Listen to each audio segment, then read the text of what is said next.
సేవకుల దగ్గర పనిచేశాను, చేస్తున్నాను, చేయబోతున్నాను. కాకపోతే సేవకుడిని అనిపించుకునే దానికి మాత్రం నేను రాలేదు. దేవుడు నన్ను సేవకునిగా వద్దన్నాడు. అయితే ఈ సేవ అనేది దేవుని యొక్క పిలుపొందుకొని అనేకులు సేవ చేస్తున్నారు. చూడండి, దశలోనికి రాసిన పత్రిక 2వ అధ్యాయం.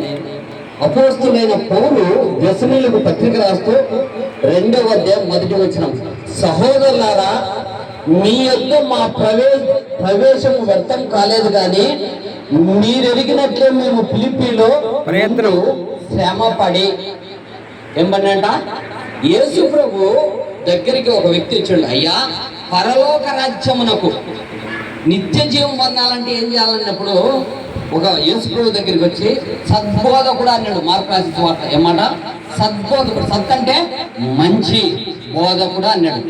యేసు ప్రభు నన్ను మంచి బోధకుడు అని వేసుకోలే. యేసు ప్రభు ఏమన్నాడు తెలుసా? మార్కు రాసిన సువార్త చదవండి. మార్కు రాసిన సువార్త 10వ అధ్యాయం, మార్కు రాసిన సువార్త 10వ అధ్యాయం 17వ వచనం. ఆయన బయలుదేరి మార్గమున పోచుండగా ఒకడు పరిగెత్తుకుని వచ్చి ఆయన ఎదుటి మోకాళ్ళుండి, సద్బోధకుడా, సత్ అంటే మంచి బోధకుడా, నిత్య జీవములకు వారసుడవునప్పుడు నేనేం చేయమని అన్నప్పుడు యేసు సత్ మంచి అన్నాడు. ఏమన్నా చెడు చెప్పాలా? యేసు ఏమన్నాడు తెలుసా? యేసు నన్ను సత్పురుషుడని ఎలాగో ఇంతకన్నా తగ్గింపు జీవితం ప్రపంచంలో ఎవరు ఎప్పుడు చేయలేదు. మంచిగా చెప్పిన యేసు తను తాను తగ్గించుకున్నాడు. అదే చెప్పిండు, తను తాను తగ్గించుకున్నవాడు హెచ్చింపబడును.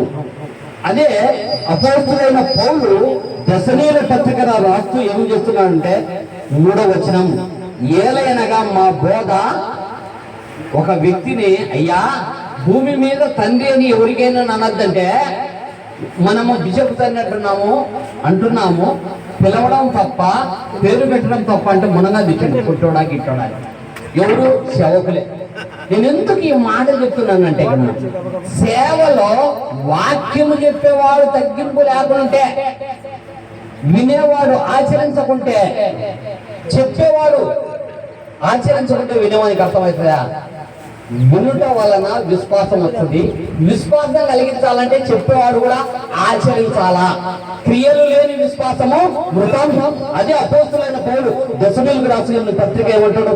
ఏలైనగా మా బోధ కపటమైనది కాదు, అపవిత్రమైనది కాదు, మోసకరమైనది కాదు, కానీ సువార్తను మాకు అప్పగించుటకు యోగ్యమని దేవుని వల్ల ఎంచబడ్డ వారై మనుషులను సంతోషపెట్టు వారము కాక, మనము చేసే సువార్త మనుషులను సంతోషపెట్టడానికి కాదు, పరలోకంలో దేవుని సంతోషపెట్టాలని, దేవుని ఆనంద పెట్టాలని.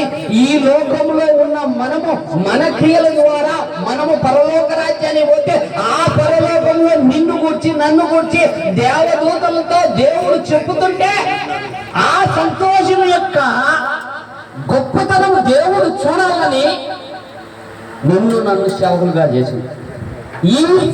ఈ మనుషులు పెట్టే సంతోషం కాదు, దేవుడు సంతోషపడాలి. 4వ వచనం అంటాడు, చదవండి. ఏమంటాడు? దేవుని వల్ల ఎంచబడ్డ వారమై మనుషులను సంతోషపెట్టమని కాక, మన హృదయంలో పరీక్షించు దేవుడినే సంతోషపరచు వారమై బోధించున్నాము. మీరు పెరిగినట్టే మేము ఇచ్చక మాటలు. చాలా మంది సాయం చేస్తారంటే ఇచ్చక మాటలు. ఒక ఆయన అన్నాడు, నేను వచ్చాను కాన్ఫరెన్స్ కానీ మోసం చేశాను. ఒక ఆయన ఏమంటాడు, నా కడుపు నొప్పి వచ్చింది.